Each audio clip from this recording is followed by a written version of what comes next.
राधे राधे साथियों, मैं दीपक कुमार गुप्ता, देश का नागरिक, दिल्ली का निवासी, शकरपुर स्कूल ब्लॉक में रहता हूं।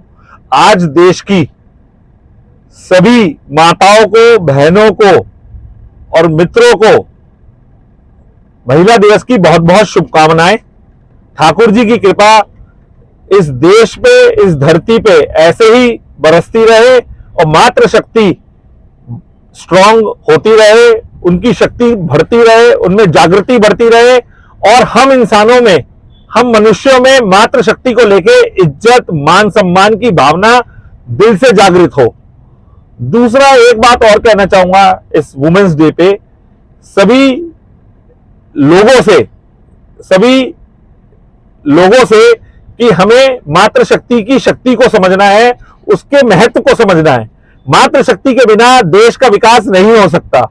मातृशक्ति के बिना देश के अंदर कोई भी चीज को आप आगे नहीं बढ़ा सकते। तो हमें मातृशक्ति का मान सम्मान करना है, लेकिन साथ में मातृशक्ति को भी यह सोचना है कि इस देश के अंदर अगर तरक्की करनी है, इस देश के अंदर हमें जनसंख्या को बढ़ाना है, अच्छे लोगों को लाना है, तो मातृशक्ति को अपनी पढ़ाई लिखाई, अपनी नौकरी के साथ साथ समय रहते हुए घर बसाने की तरफ बढ़ना पड़ेगा।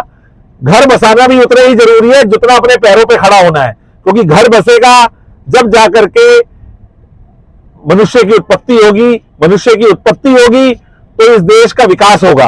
अच्छे मनुष्य की उत्पत्ति के लिए एक लड़की का और एक लड़के का सही समय पे विवाह करना बहुत जरूरी है। हमारे देश में, हमारे सिस्टम में आजकल जो ये शादी ब्याह का सिस्टम 28 साल, 29 साल, 30 साल, 32 साल, 35 साल की उम्र पे चला गया है, हमें इसे सोचना पड़ेगा।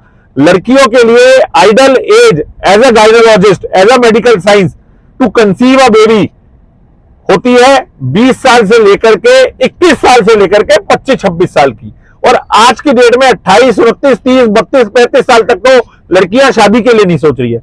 मैं लड़कियों की शादियों के खिलाफ नहीं हूं और ना लड़कियों के शादी करने के खिलाफ हूं, लेकिन मैं इस बात के लिए एक जागरूकता लाना चाहता हूं कि मातृशक्ति को भी इस बात के बारे में सोचना पड़ेगा कि हम आईवीएफ की तरफ न जाकर के जो नेचुरल एक सिस्टम है धरती पे जन्म लेने का, उस सिस्टम के ऊपर ही काम करें।